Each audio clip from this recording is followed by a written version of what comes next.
So Takario, Coach Brennan said felt like you were kind of loose. What was going through your mind during that game? Just having fun, just playing football, a game I've been playing for years, just going out there having fun with my teammates. Do you feel like maybe the first 3 games you weren't having fun, or maybe you were kind of overthinking things? I just say just getting in the first 3 games, getting back in the field, of playing in the game, just all sorting it all out, and then just playing really. But yeah, what I say I have more fun is because just I don't even know. Matter of fact, yeah, I don't know. Just having fun. Brian, Emmanuel, when did you find out that you were going to be starting that game, and how was that experience? I had my coach would tell me a little earlier during the bye week because Keith was going through a little thigh injury. So they was just preparing me earlier through the week, telling me to be ready, stay ready. And for me, it felt like it was just a chance for me to help my team win. I didn't really think about it for myself. I just thought just to come out, help my team as much as I could. Do you prefer to go by Emmanuel or Manny? It don't matter to me. Either one's fine. Well, what was your how are you feeling when your kickoff was approaching? Huge crowd, your first career start.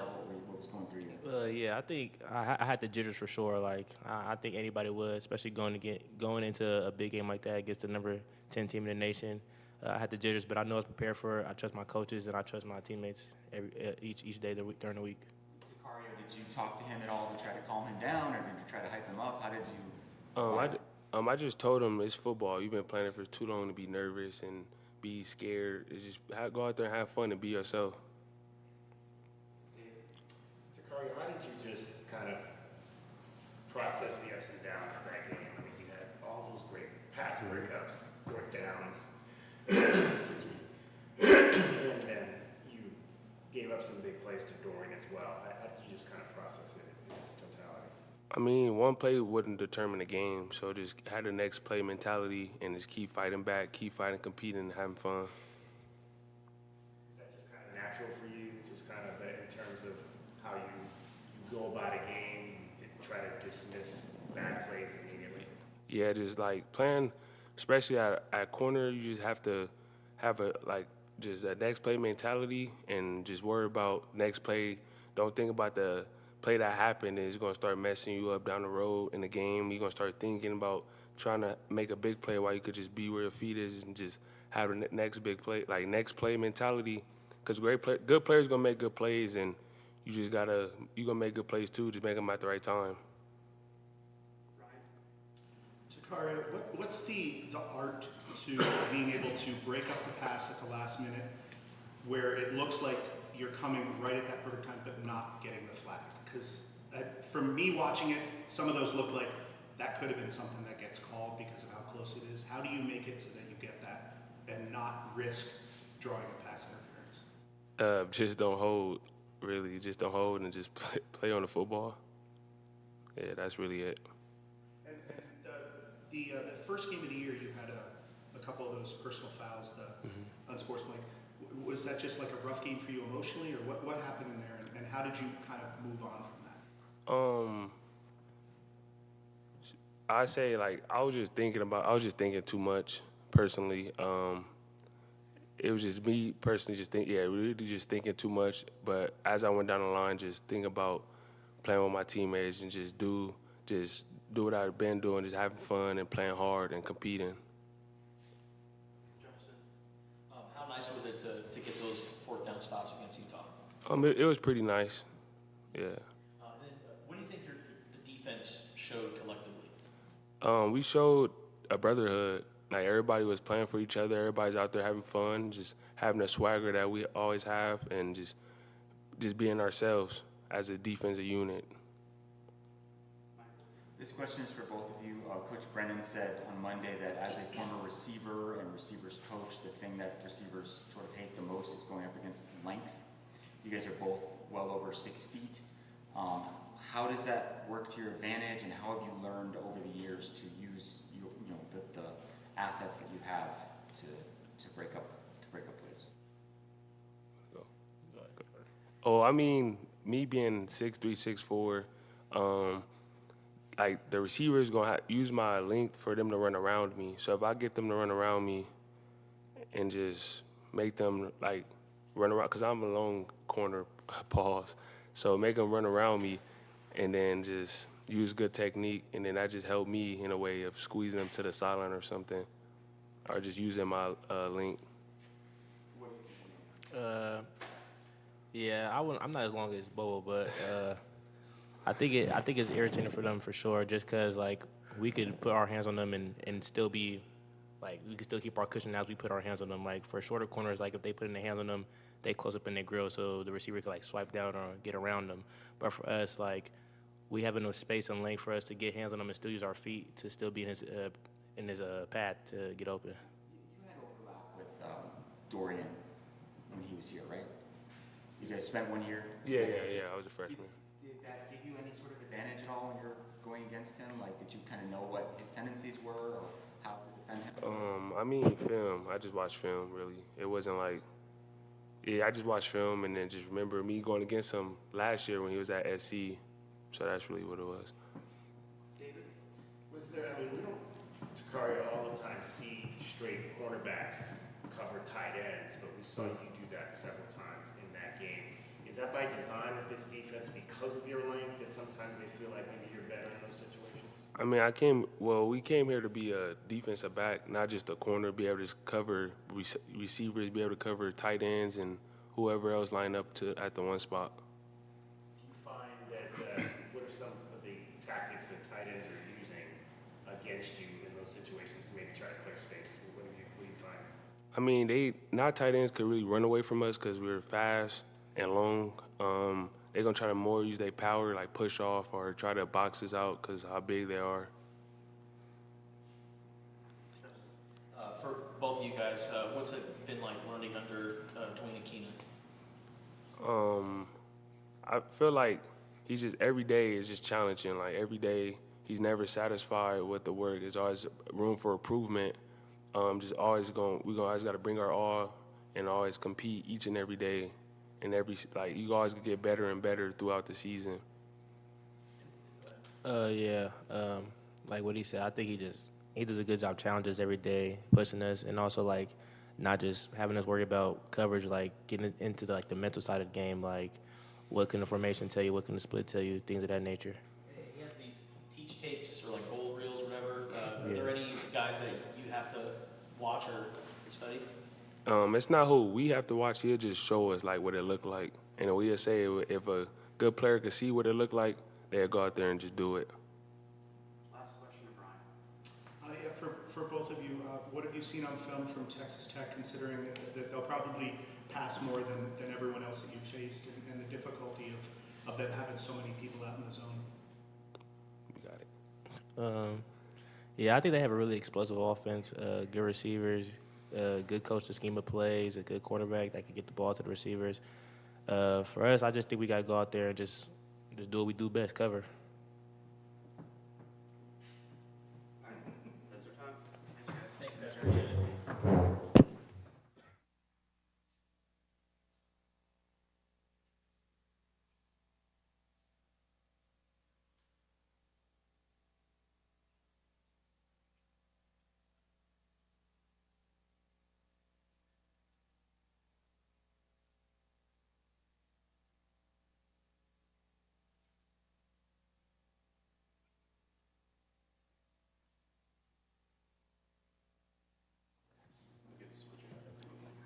Good, Mike?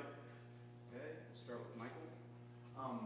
I'm not asking you to comment about the officiating per se, but did you like how that game was officiated from a cornerback standpoint? It seemed like they were letting everybody play. Yeah. I mean, I think any coach would, when asked a question like that, would say, as long as your guys aren't getting flagged, I wouldn't say there's anything out there specifically that I've seen that, I felt went the other way or, went our way. So.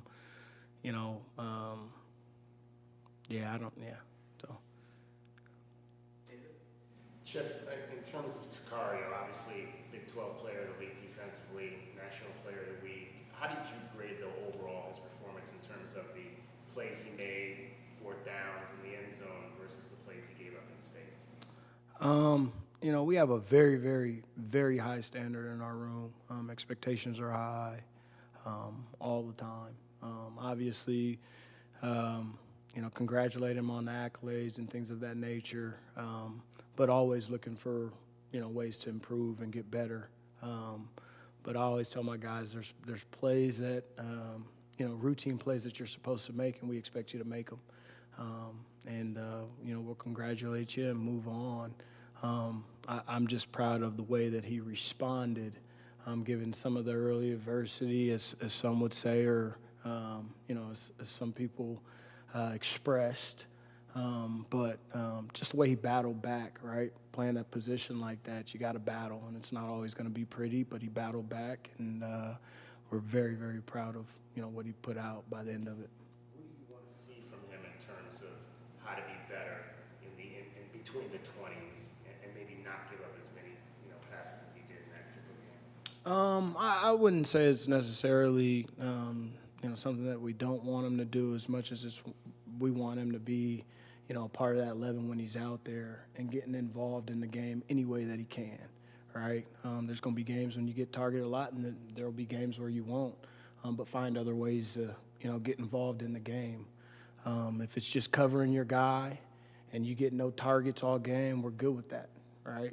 Or if it's playing over a tight end and fitting the run on a 230-pound back, right? And he'll tell you he came here to play defensive back, not just cover corner, and so that's what's expected of him. So, Chip, how unique is this Texas Tech offense in that they throw the ball a lot and they're going to be flooding the zone with a bunch of guys, but they also have the leading receiver in the conference where you have to devote some guys to making sure that, you know, there's enough in the box. What does that do to the secondary? You know, a very, very unique offense, very explosive, some really good receivers out on the perimeter, a really good quarterback who's experienced, and a really, really good running back. You know, it's going to present its challenges like any offense. You know, the thing that we're preaching to our guys is going out and having attention to detail, doing the things that we've asked them to do, you know, within our scheme and within our defensive calls, and just, you know, being the best they can be, man, on each play. Coach Brennan was talking about how length can be very disruptive for receivers. Do you coach the taller guys any differently, or have any points of emphasis for them?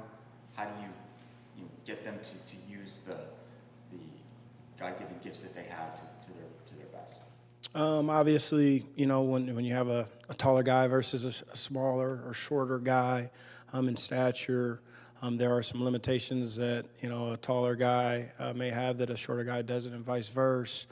Just getting them to understand their strengths and their weaknesses, and getting them to accept both, right, and play within their skill set. But absolutely, how I coach one guy to the next is definitely different, no matter the stature. So,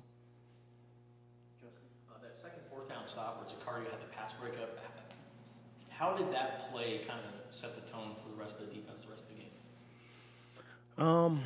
I'm gonna be honest with you. There were a lot of plays out there that set the tone. You know, I know you're asking about Jacario. Obviously, the fourth down stops. Anytime you get a fourth down stop, it's huge for the team and the morale, right? But man, there's a lot of plays. The play that comes to my mind is the first one with trading Stooks out there. You know, that room as connected as we are. When you have a, you know, senior leader like Stooks make a play like that, it just kind of charged up the rest of them, right? And I'm gonna be honest with you, I'm one of those guys. You get so lost in the game, I didn't even realize it was fourth down. You know, just your guys are out there, they're playing hard and they're making plays. And you're kind of sad that it's over, right? But they're running off. I'm like, oh, we're off the field, you know.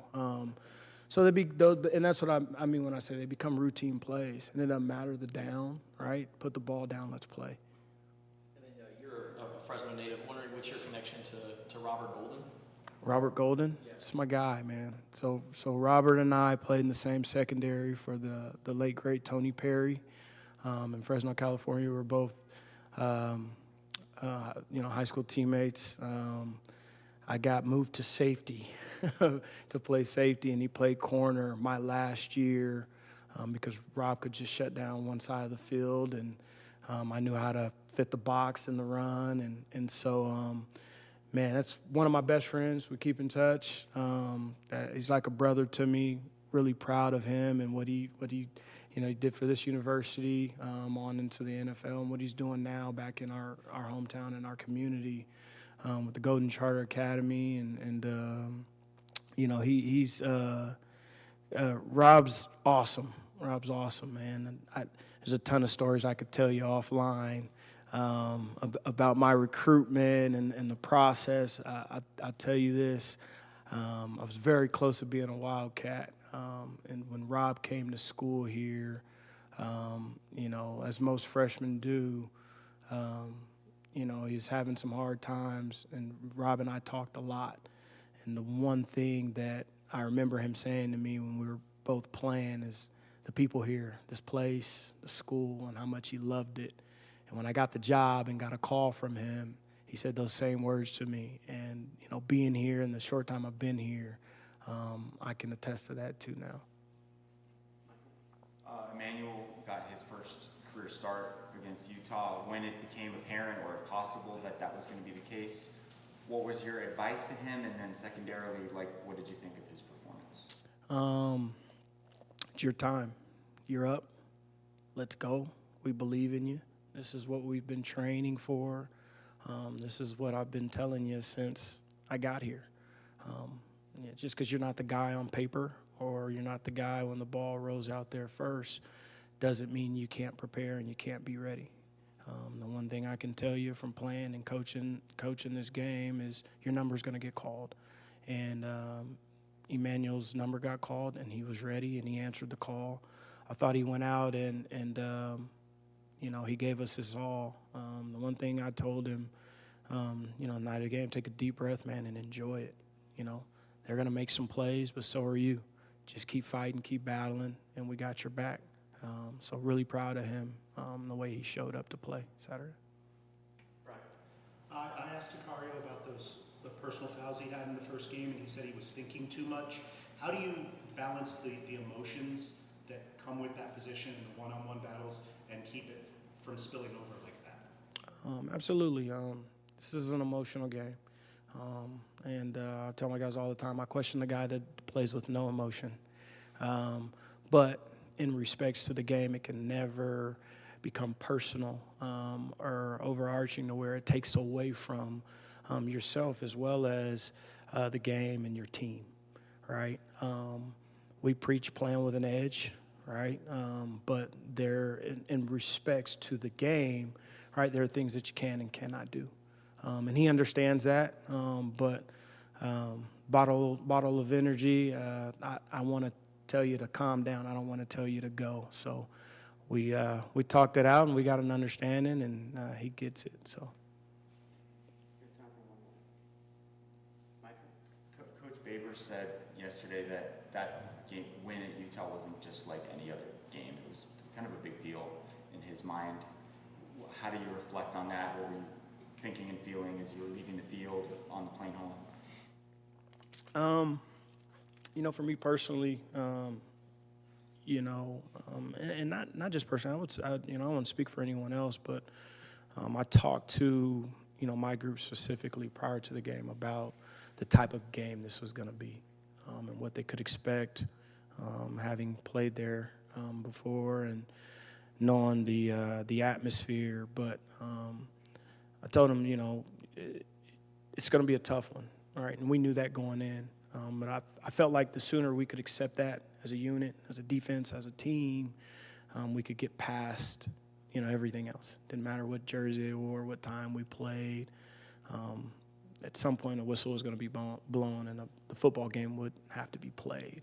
But walking away from that, I call that a character win, right? Where everything's against you, everyone's against you, everyone counts you out.